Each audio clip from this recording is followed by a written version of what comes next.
The village of Mashariki was unlike any other. Nestled between the great whispering forest and the gentle Mbali River, it was a place where time moved with the rhythm of drums and ancestors watched through the rustling leaves of the baobab trees. The air smelled of roasted maize, wild herbs, and occasionally the strange sweetness of rain that hadn't yet fallen. Among its people, no child was more curious or more restless than a boy named Nuru. At 12 years old, Nuru's eyes shone, brighter than the evening stars. He was thin, barefoot, and always covered in a thin layer of dust from chasing chickens or exploring places he had no business being. His mind was a storm of questions. Why do the elders only dance under full moons? What if the talking drums could speak to animals? What lies beyond the sacred hills? And above all, what was hidden in the old wooden chest inside his grandmother's? Hut Nuru lived with Mama Amina, a woman whose reputation stretched far beyond Mashariki. She was a healer, a midwife, and, whispers claimed, a once powerful sorceress. In her youth, people traveled from distant villages to seek her help. But now, old age had bent her spine and slowed her speech. Her once thunderous voice was now a soft murmur, and her hands, which had once tamed snakes and brewed life-saving potions, trembled as they held her prayer beads. Despite her fading strength, Mama Amina remained the keeper of secrets. And Nuru knew it. Their hut was built from red earth and straw, its walls painted with faded symbols, birds in flight, eyes that never closed, and spirals that seemed to move when no one was looking. In the corner sat a large wooden chest, bound with thick rope and covered in cowhide. Nuru had been warned never to touch it. "It holds things too powerful for a child's heart," Mama Amina had said one evening as she stirred a pot of medicinal herbs over a smoky fire. To know too much too soon is like drinking rain before it falls. You will drown in your thirst. But warnings to Nuru were like kites in the wind, fascinating, yet never tied down. One evening, as dark clouds rolled across the sky and thunder cracked in the distance, Mama Amina lay coughing on her mat, wrapped in a faded kaiting. The fire flickered low. The shadows danced on the walls. Outside, the wind howled like a hungry spirit. Nuru sat cross-legged, pretending to grind cassava, but his eyes kept drifting to the chest. A single thought pulsed in his mind. Now. Quietly, he rose. Step by step, he approached the chest. His heart pounded like the village drums during the harvest festival. He knelt and unfastened the rope, fingers trembling not with fear, but with raw excitement. As he opened the lid, a gust of wind blew through the room, though no door had opened. Inside was the Book of Secrets. Bound in cracked leather, stitched with thread that shimmered like silver strands of spiderweb, the book seemed to hum with life.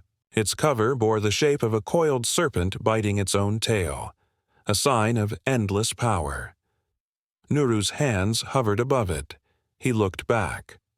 Mama Amina still slept, her chest rising and falling gently.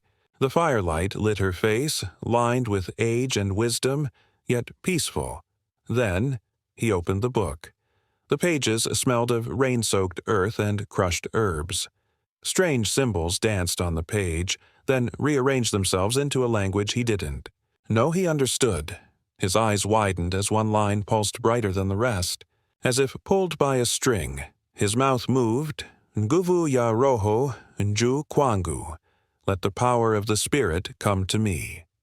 In that moment, the hut trembled. The fire leapt higher. The baobab trees outside bent toward the house. The air thickened with invisible weight. And Nuru felt alive. A warmth spread through his chest and shot into his fingertips. His ears rang with whispers, some in joy, others in warning. He stumbled backward, gasping, clutching his chest, but he was no longer the same boy. He turned his hand, and a faint flicker of light danced across his palm. His eyes, wide, disbelieving, reflected the glow. He could feel the world around him breathing in rhythm with his own breath. Magic.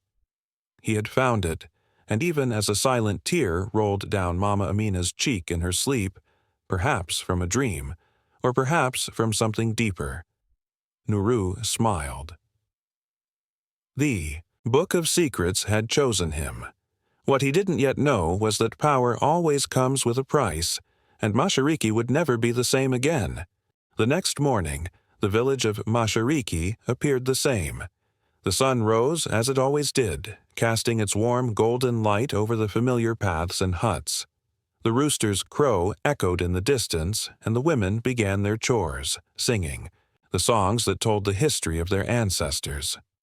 The rhythmic sound of pounding millet filled the air as children ran past, their laughter mixing with the soft hum of the wind. But in the small hut of Mama Amina, the world had shifted.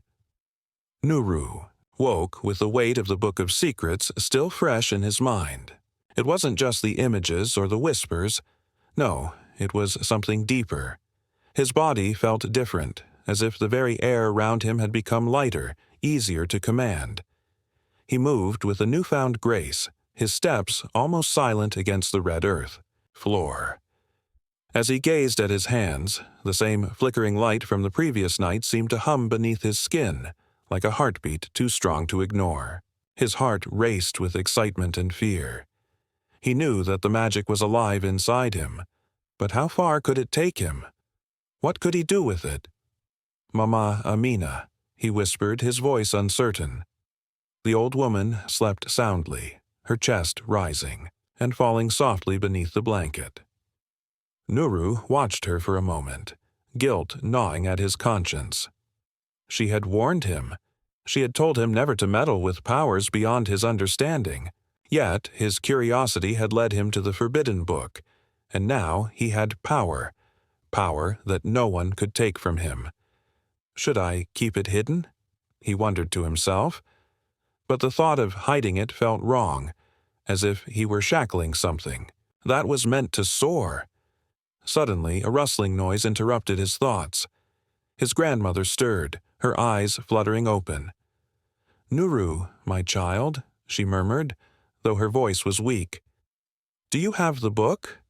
He froze, his heart leaping into his throat. How had she known? Did she feel the magic too?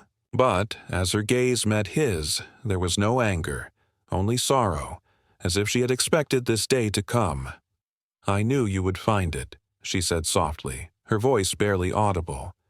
"It was never meant for you, Nuru. It was meant to stay hidden, locked, away." "But Mama Amina," Nuru protested, his voice rising with the excitement that burned inside him. "I can feel it. I am it. I can do things I never imagined. I can control the wind, the fire, even the animals. I can make the world listen to me." Mama Amina's gaze hardened, her tired eyes focusing on him with an intensity that made his heart skip a beat. "No, Nuru," she said firmly, her voice carrying the weight of centuries. "Power is a dangerous thing. The spirits gave it to us long ago, and it was meant to remain in balance. The book, it was never meant to be opened by anyone who cannot understand its cost." But Nuru was already lost in the thrill of his new abilities. As Mama Amina closed her eyes, perhaps sensing the battle she could no longer fight, Nuru slipped out of the hut, stepping into the bright morning sun. Outside, the village was alive with its usual bustle. Women gathered water from the river, children ran and played, and the men worked in the fields. But for Nuru, it all seemed distant, as if he were seeing it through a veil. He could feel the magic in the air, vibrating, waiting for him to do something with it. He reached out his hand and willed the wind to come. At first, nothing happened. Then, with a whisper, a gentle breeze stirred, lifting the loose strands of his hair. He smiled. "It's working." But that wasn't enough. His mind raced with possibilities. He looked toward the fields where the men worked under the harsh sun. They were struggling to plow the land, their muscles straining under the weight of the day's labor. He saw their sweat, their exhaustion, and a desire deep in his chest to make it all easier. In a moment of pure instinct, he raised his hand, willing the earth to obey. The soil shifted, the plows moving effortlessly across the field as if guided by an invisible force. The men stared in awe as their work was done for them, the sweat on their brows suddenly gone. Nuru stood tall, feeling the power surge within him. He had done it. The magic was his to command. But as he watched the men, their faces filled with wonder, he realized something. He wasn't just helping them. He was controlling them. They were no longer working of their own will. They had become pawns in his game. A shadow passed over his heart, but the thrill of power drowned out the growing unease. He was the master now. He could do whatever he wanted. The village children soon gathered around him, watching with wide eyes. Nuru, feeling the pressure of their gazes, couldn't resist. He raised his hands again, this time calling upon fire. It flickered to life in his palms, a bright flame that danced with reckless abandon. The children gasped in awe as he spun the flame around, tossing it high into the air like a fire juggler. He felt invincible. By the time Nuru returned to the hut, the sun had begun its descent, painting the sky with shades of orange and purple. But the world had changed in his eyes. His senses were sharper, more attuned to the invisible threads that wove through the earth. He could feel the energy of the village, the pulse of life, of labor, of stories told by firelight. When he entered, Mama Amina was still lying on her mat, her eyes closed. He wanted to show her his newfound powers, to prove that he was no longer the boy she had once known. But as he opened his mouth to speak, he saw the expression on her face, a mixture of fear and sorrow. "You used it, didn't you?" she asked softly, not opening her eyes. Nuru hesitated. He could see that her warning had come too late, but in his heart there was no regret, only a deep sense of possibility. He was more than he had been before. He was someone who could change the world. "Not just used it, Mama Amina," he said, his voice filled with pride. "I mastered it. I am the power." And in that moment, Mama Amina knew that the boy she had raised, the boy she had hoped would one day grow to understand the true weight of magic, had already crossed a line. The spirit world had seen his arrogance. The ancestors had heard his defiance. But it was too late. The village of Mashariki was no longer the same. It was subtle at first, like a whisper on the wind, a change that couldn't quite be named, but could certainly be felt. People noticed how the animals no longer flinched when Nuru walked by. They had once scattered at the sight of humans, but now the birds perched closer, the goats nuzzled his feet, and even the wild monkeys that roamed. The edge of the forest stopped to observe him as he passed.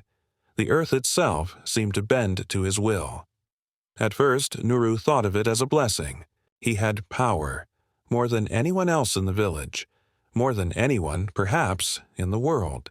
He could move the winds with a thought, grow crops with a wave of his hand, and heal wounds with a mere touch.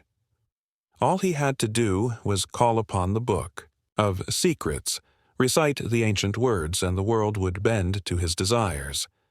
But with every new ability, his heart grew colder. His once innocent joy in discovering the world became tainted with the thrill of control. He could make the rivers rise or dry up with the flick of his wrist. He could command the flames to dance for him and summon the rain on a whim. The village, which had once been a place of community and shared labor, became something else entirely. It became a stage, his stage. Everywhere he went, he was followed.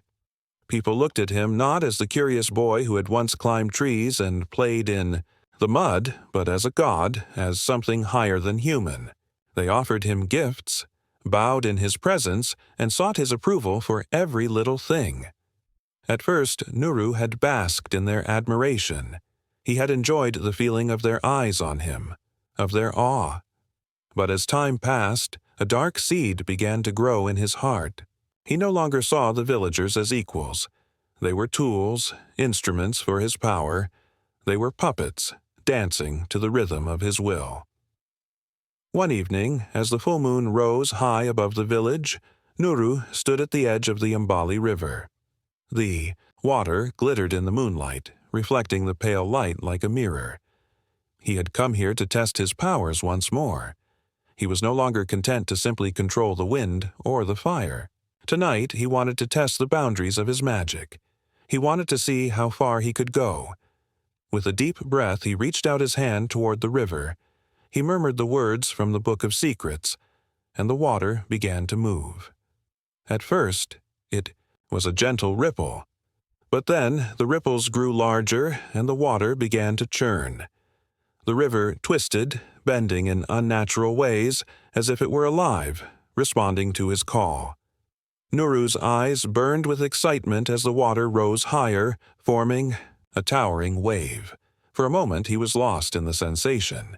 The power thrummed beneath his skin, like the very pulse of the earth itself. He could feel it. He was more than human. He was the storm, the fire, the wind. He was the master of all things. But then, something unexpected happened. The river didn't stop rising. It surged higher and higher, as if the earth itself was responding to his arrogance, to his demand for more. The trees along the riverbank began to bend under the pressure of the water. The ground trembled, and the animals scattered, their instincts, sensing the danger before the humans could. For the first time, fear gripped Nuru's heart. The river was no longer his servant. It had become his enemy. "Stop!" he cried out, his voice raw with panic. He extended his hands, trying to reverse the flow, but it was too late. The water didn't listen. It roared louder, louder than anything he had ever felt, as if it was furious at being controlled. Nuru stumbled backward, his heart racing. He had crossed a line, one he hadn't even known existed. The water swelled, and with a deafening crash, it broke free from its banks, flooding the surrounding land. The village was in danger. Nuru ran back toward the village, his legs moving faster than they ever had before, his heart pounding in his chest. He could hear the screams of the villagers, the sound of children crying, the frantic calls of adults warning one another. "Mama Amina," he shouted, his voice raw with desperation. He burst into the hut where Mama Amina sat, watching him with a solemn expression. She had known. She had always known that this would happen. "The river," Nuru gasped. "I can't stop it. It's out of control." Mama Amina looked at him with eyes that seemed to pierce through him, deeper than any gaze had before. "I warned you, Nuru," she said softly. "Power is not meant to be taken without respect. You have called upon forces you cannot control. The spirits have seen your arrogance, and they will not forgive it." Nuru fell to his knees before her, his hands trembling. "Please, Mama Amina. I didn't mean for this to happen. I just wanted to help. I wanted to make everything easier." She shook her head. "It is not enough to want to help, Nuru. Magic is a gift, but it comes with a price. You cannot control the world with your hands alone. You must learn to listen to it, to understand it. Please," he whispered, looking up at her. "What can I do? I need to fix this." Mama Amina's face softened with pity. "The spirits may be merciful, but they will not forget your transgressions. The river will return to its course, but the damage you have caused may never be undone." Nuru stood, his legs unsteady. He had felt invincible, but now he was just a boy who had learned a terrifying truth, that power, no matter how great, could be his undoing. Outside, the sounds of chaos continued, but for Nuru, it was the quiet in his heart that was deafening. The realization settled over him like a heavy cloak. The magic that had once seemed so pure had now become a curse.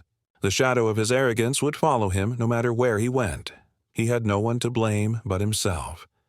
The night was a cacophony of fear and chaos. Nuru had barely managed to stop the river from completely destroying the village, but the damage was already done.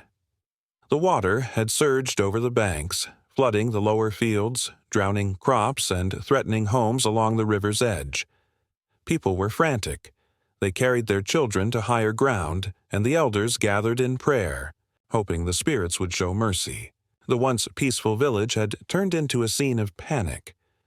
Nuru stood at the edge of the flood, his body trembling. The power that had once thrilled him, that had filled him with a sense of invincibility, now lay heavy upon his shoulders. He could still feel the magic inside him, alive and pulsing, but it was no longer a gift. It was a burden. He had caused all of this. His mind raced with thoughts of how to fix it, how to undo the damage he had done. But no matter how hard he tried, no matter how much he reached for the river with his hands, it did not respond. The water had its own will now, and no matter how powerful he felt, he was powerless against it. "Mama Amina," he called out, his voice breaking. He ran back to the hut, his heart a tangled mess of fear and regret. Mama Amina was sitting on the mat, her eyes closed as though in deep thought. When Nuru burst in, she did not flinch, nor did she show surprise. She had expected him. "You cannot undo what you have done," she said softly, her voice as steady as the earth itself. "The spirits have seen your arrogance. You sought power without understanding, and now the cost is here." "I didn't mean it. I just wanted to make things better," Nuru pleaded, falling to his knees in front of her. His heart ached with the weight of his own mistakes. "Please, Mama Amina, tell me what to do.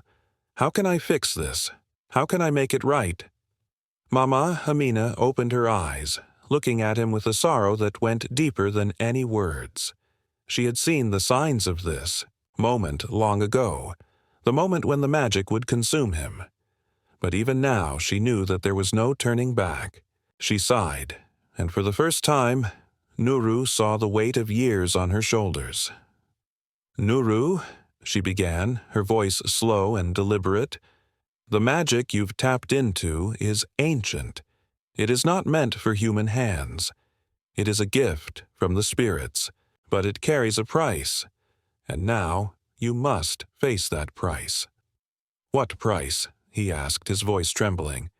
"I will do anything. Just tell me."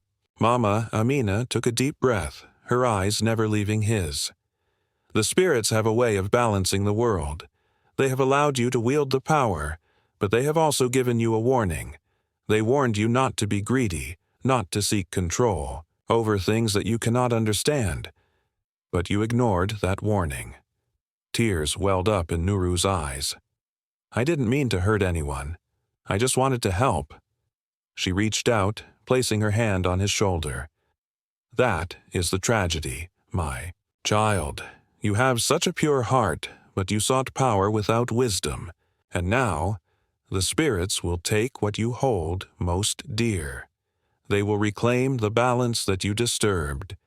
Nuru's heart sank. "What do you mean? What will they take?" "The power inside you," she said, her voice gentle but firm. "The key magic you wield so carelessly will be taken from you.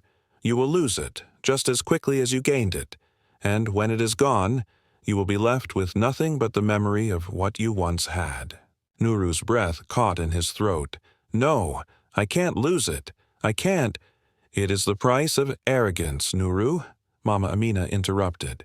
"When you take what is not yours to control, it will always slip through your fingers."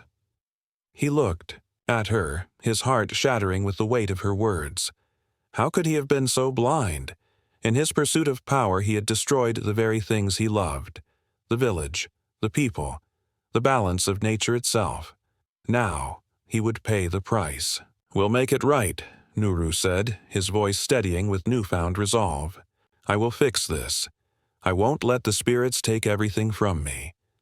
Mama Amina shook her head. "You cannot fight the spirits, Nuru. They are not to be defied. You must learn to accept the consequences of your actions, or you will never find peace." For a moment there was silence. Then Nuru stood, his heart heavy with regret, and turned toward the door. The village outside was still in chaos. But his mind was set. He had to make amends. He couldn't allow his mistakes to destroy the only home he had ever known. But as he stepped outside, he felt it. The magic. It was still there, humming beneath his skin, alive and powerful. It wasn't gone yet. He had time. Please, he whispered to the wind, his voice full of desperation. I'll fix it. I'll make it right. But as the magic surged inside him, he felt the first pangs of loss. The river was still rising in the distance, and he couldn't control it. The ground trembled beneath him, as if the very earth itself was reminding him that no amount of power could fix what had already been broken. Later that evening, as the last light of the day faded and the stars began to pierce the darkening sky, Nuru sat at the river's edge once more. The floodwaters had begun to recede, but the damage had been done. The crops were destroyed, the fields soaked in mud, and the village was filled with the sounds of sorrow and loss. Nuru felt a hollow ache in his chest as he gazed at the destruction he had caused. He had once believed that power could fix everything, that it could make the world bend to his will. But now he understood the truth. Power was not a gift, it was a test, and he had failed. As the night stretched on, Nuru's thoughts turned inward. He had been given the chance to learn, to grow, but he had let his arrogance blind him to the lessons the world was trying to teach him. Now, the spirits would take what they had given him, and he would be left to face the consequences alone. And in that silence, as the village slept, Nuru realized that the true cost of power was not just the magic. It was the loss of everything he had once held dear. The morning came with a grayness that matched the heaviness in Nuru's heart. The first light of dawn barely pierced through the thick clouds, as though the heavens themselves were mourning with him. The village was quiet, save for the occasional sob or the soft murmur of the elders as they assessed the damage from the previous night's flood. The crops, once lush and green, were now nothing more than a sea of mud, and the houses along the river's edge stood half-submerged, their doors and windows eerily silent. Nuru sat on the banks of the Mbali River, his feet dangling in the shallow water. The flow had slowed, but the river's power had not yet fully returned to its course. The earth felt cold beneath him, and the steady ripples of the water mirrored the turmoil that churned inside him. He had destroyed everything, and he couldn't undo it. The Book of Secrets lay beside him, its pages fluttering in the breeze, but he dared not touch it. The last time he had called upon its power, it had brought nothing but ruin. Now, it was a reminder of his hubris, a reminder that he had sought control over forces that were never meant to be controlled. Mama Amina was right, he whispered to himself. I should never have tried to take what wasn't mine to wield. But, even as he spoke the words, Nuru felt a spark of defiance rise within him. He could still feel the magic in his veins, pulsing like a heartbeat, like a fire waiting to ignite. It hadn't been taken from him yet. It was still there, deep inside. Could it be possible, Nuru wondered, that he could fix this? That, somehow, he could repair the damage he had caused? Not with the power of the book, but with the humility and wisdom he had learned from his mistakes. The wind shifted as if answering his unspoken question, rustling the leaves of the trees that lined the riverbanks. The familiar sound of nature seemed to ground him, calming the storm inside him, even if only for a moment. Suddenly, a voice broke through the silence. Nuru, it said, soft and steady. I thought I would find you here. He turned, startled, and saw Mama Amina standing behind him, her arms crossed, her gaze steady but not unkind. She was the embodiment of wisdom, unyielding and patient, a living testament to the strength of the earth itself. I couldn't stay in the hut, Nuru said quietly, his voice thick with regret. I didn't know what to do. Everything's ruined, Mama Amina. The village. I've destroyed everything. She nodded slowly and sat beside him on the riverbank, her gaze lingering on the water for a moment before she spoke. You didn't destroy everything, Nuru. What you've done cannot be undone, but what you choose to do now, that can change everything." Nuru looked at her, his eyes wide with confusion. "What do you mean? How can I change anything? The flood? The crops? The villagers? I don't think they'll ever forgive me." "The villagers," Mama Amina said, her voice gentle but firm, "may need time to heal. But forgiveness is a gift, and sometimes it must be earned. You cannot rush them, nor can you rush yourself. But if you truly wish to make amends, you must start by making peace with the spirits you have disturbed." Nuru swallowed hard, his throat tight. "And how do I do that?" Mama Amina looked out across the river as though searching for something unseen. "The spirits of the earth, the river, the trees, they do not forget the balance you have broken. But they are also not vengeful. They are guardians of the land. If you truly wish to restore balance, you must return what you took from them. You must give of yourself, not to control, but to heal." Nuru's heart sank. "How? What can I give? What do I have left to offer?" The wind whispered through the trees, and Nuru felt something stir within him, a quiet understanding that he hadn't known was there. He had always thought of the magic as something to be used, something to control, but now he realized it was never meant to be a tool for his own desires. It was a gift, yes, but it was also a responsibility. It wasn't about dominance. It was about balance. "I don't know if I can do this," he said, his voice small. Mama Amina placed a hand on his shoulder, the weight of her touch grounding him. "You must start small, Nuru. The first step toward redemption is humility. You must go to the village and offer your help, not as a master, not as someone who wields magic, but as a child of the earth, someone who understands that all things must be nurtured. Do not seek to control them, but to heal them." "But what about the magic?" Nuru asked, his voice barely above a whisper. "What if I still need it? What if I can't heal the damage without it?" "The magic is part of you, Nuru. It will never leave you, but it will not be wielded through arrogance or force.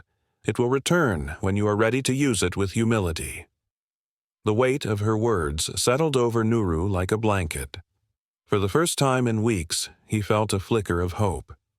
The path to redemption was not one that would be easy or quick, but it was a path nonetheless, and he would walk it, not alone, but with the guidance of those who cared for him. That afternoon, Nuru gathered the villagers together. They sat in a circle in the village square, their faces a mixture of curiosity, sorrow, and mistrust. The floodwaters had receded, but the damage was done. The fields were barren, the homes damaged, and the once thriving crops now lay submerged in thick mud. "I know I have caused you pain," Nuru began, his voice steady but heavy with emotion. "I used my power without thinking, without understanding the consequences. I was arrogant, and I failed to see that the magic I wielded is not mine to control." The villagers remained silent, their eyes watching him carefully. Some looked away, some met his gaze, but none spoke. "I cannot undo what I have done," he continued, "but I promise you, I will work to make things right.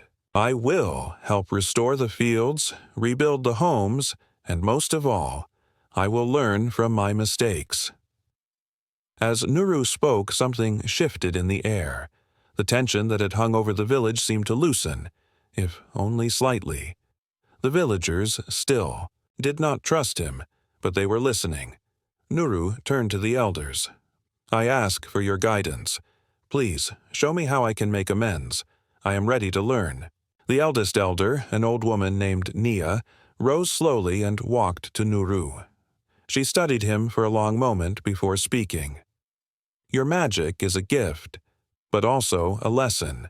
You must earn the trust of the land and its people.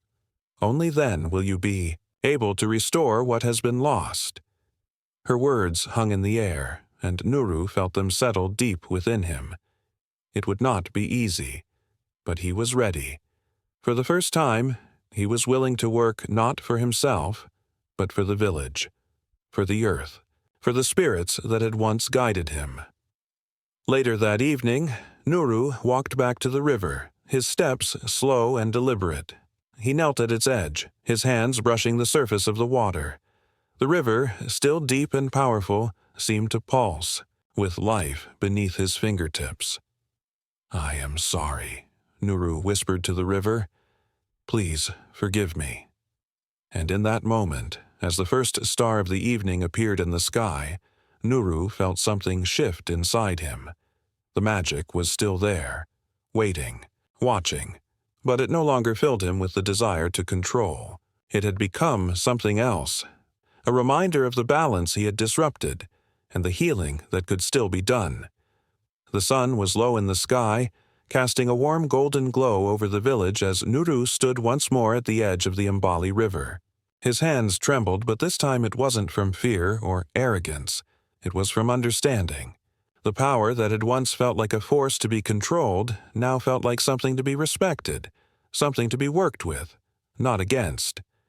It had taken days of hard work, days of walking the fields with the villagers, of planting seeds in the muddy soil, and of listening to the elders' stories of the earth and the spirits. Nuru had learned more in these few days than he ever had when he was wielding the magic without understanding. It was in the labor of the land, in the shared sweat and tears, that he found his redemption. Now, standing on the river bank, Nuru had come to understand the true meaning of his journey.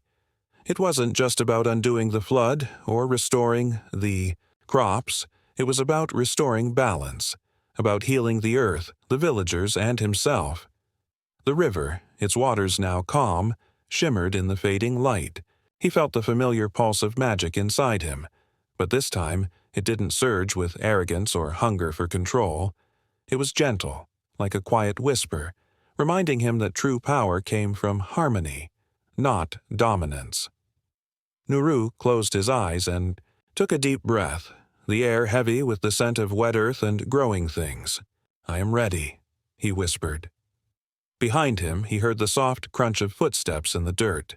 He turned and saw Mama Amina, standing at the edge of the village watching him.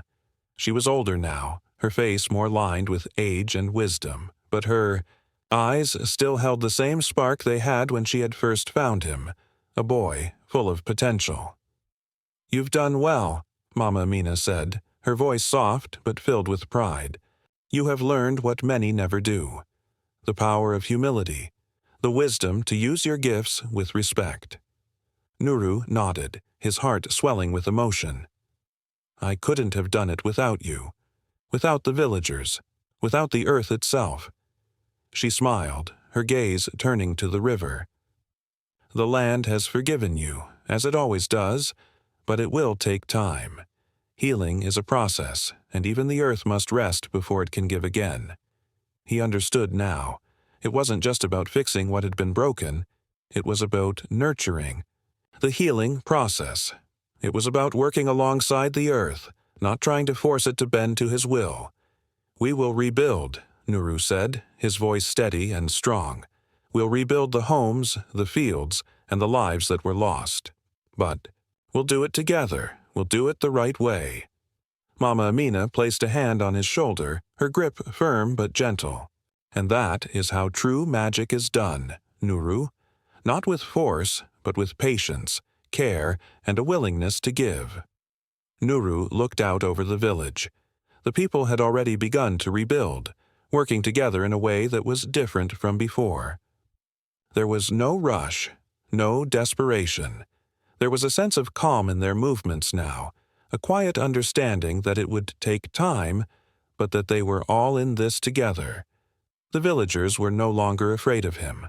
They no longer saw him as the boy who had brought disaster upon them. They saw him as one of their own, someone who had learned the hard way, but who was now committed to helping them heal. Nuru knelt by the river once more, his fingers tracing the smooth stones at the water's edge. He whispered a prayer, not to control the river, but to honor it. "May the spirits guide me," he said softly, "and may I never forget the lessons I've learned." As he rose to his feet, a gentle breeze swept across the river, rustling the leaves of the trees. The water sparkled in the twilight, and for the first time in a long while, Nuru felt at peace. Days passed, and the village slowly began to recover. The floodwaters had receded, and though the damage was significant, the land was resilient. The crops were replanted, the homes rebuilt, and the people, once filled with sorrow, now worked with a quiet strength. They had learned to live in harmony with the earth, and they had learned to trust each other again. Nuru was there every step of the way. He didn't use his magic to control the land or the people. Instead, he used his hands to work the soil, to repair what had been broken, and to show the villagers that true power came not from domination, but from cooperation and respect. And as the seasons changed, as the fields grew lush once more and the village flourished, Nuru knew that he had truly redeemed himself. The magic within him had not been taken away, but it had transformed. No longer was it a tool for his own desires. It was a part of him, a quiet presence that whispered when he needed guidance, but no longer controlled him. One evening, as Nuru stood by the river, watching the sun dip below the horizon, he felt a deep sense of gratitude for the journey he had taken. He had learned the true meaning of power, not as a force to wield, but as a gift to be respected and used with humility. Mama Amina stood beside him, her eyes reflecting the fading light of the day. "You have come a long way, Nuru," she said softly. "You have found your place, not as a master of magic, but as a servant of the earth." Nuru nodded, his heart full. "And I will never forget the lessons I've learned." They stood in silence for a moment, watching the river flow steadily onward.